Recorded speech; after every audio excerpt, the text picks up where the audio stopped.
La interacción entre el retroceso pulmonar y el de la pared torácica puede demostrarse en sujetos vivos mediante un espirómetro que tenga una válvula justo después de la boquilla.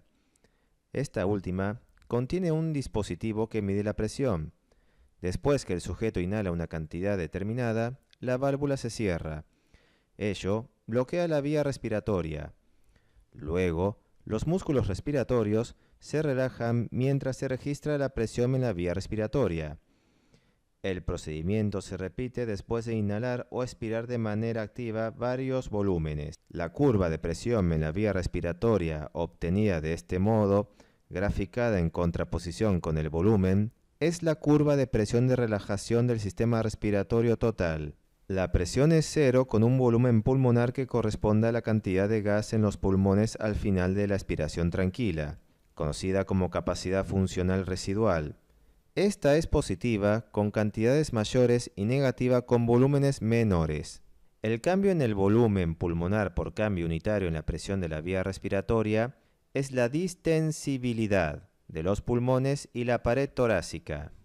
La tensión superficial baja de los alvéolos cuando estos son pequeños se debe a la presencia de un líquido que los recubre, o factor surfactante, un lípido que reduce la tensión superficial.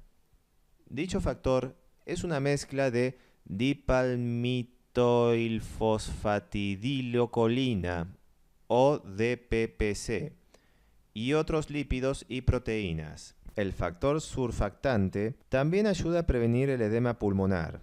El trabajo respiratorio lo realizan los músculos respiratorios para estirar los tejidos elásticos de la pared torácica y los pulmones, lo cual desplaza los tejidos carentes de elasticidad, así como el aire por las vías respiratorias. La magnitud del trabajo elástico requerido para inflar el sistema respiratorio completo es menor comparado con la cantidad necesaria para inflar los pulmones, solo porque parte del trabajo deriva de la energía elástica almacenada en el tórax.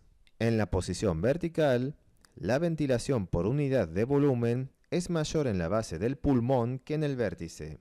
La razón es que al principio de la inspiración, la presión intrapleural es menos negativa en la base que en el vértice, y como la diferencia en la presión intrapulmonar e intrapleural es menor que en el vértice, el pulmón se expande menos.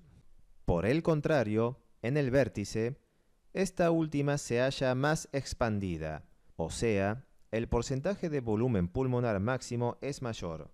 A causa de la rigidez pulmonar, el incremento en el volumen pulmonar por unidad de aumento en la presión es menor si el pulmón está más expandido al principio, y por consiguiente, la ventilación es mayor en la base. El flujo sanguíneo también es más alto en la base comparado con el del vértice. El cambio relativo en el flujo sanguíneo desde el vértice a la base es mayor que el cambio relativo en la ventilación. Por ello, la proporción ventilación-perfusión es baja en la base y alta en el vértice. Como el intercambio gaseoso en el sistema respiratorio ocurre solo en las porciones terminales de las vías respiratorias, el gas que ocupa el resto del sistema no está disponible para el intercambio gaseoso con la sangre capilar pulmonar. A esto se le denomina espacio muerto anatómico, el cual es igual al peso corporal en libras. Es importante distinguir entre el espacio muerto anatómico y el espacio muerto total. En los individuos sanos, los dos espacios muertos son idénticos y pueden calcularse con el peso corporal.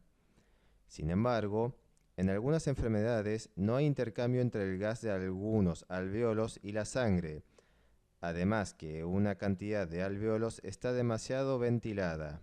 El volumen de gas en los alvéolos sin perfusión y cualquier volumen de aire en los alvéolos mayor del necesario para convertir la sangre en sangre arterial en los capilares pulmonares son parte del volumen gaseoso del espacio muerto. El espacio muerto anatómico es susceptible de medirse mediante el análisis de las curvas de nitrógeno en una sola respiración. A partir de la inspiración media, el sujeto realiza la respiración más profunda posible de oxígeno puro y luego expira de manera constante mientras se mide continuamente el contenido de nitrógeno en el gas expirado. El espacio muerto total puede calcularse a partir de la presión de dióxido de carbono del aire expirado, la presión de dióxido de carbono de sangre arterial y el volumen de ventilación pulmonar. El volumen de ventilación pulmonar, multiplicado por la presión de dióxido de carbono del gas expirado, es igual a la presión de dióxido de carbono arterial, multiplicada por la diferencia entre el volumen de ventilación pulmonar y el espacio muerto, más la presión de dióxido de carbono de aire inspirado, multiplicada por el volumen del espacio muerto. A esta ecuación se la conoce como ecuación de Bohr.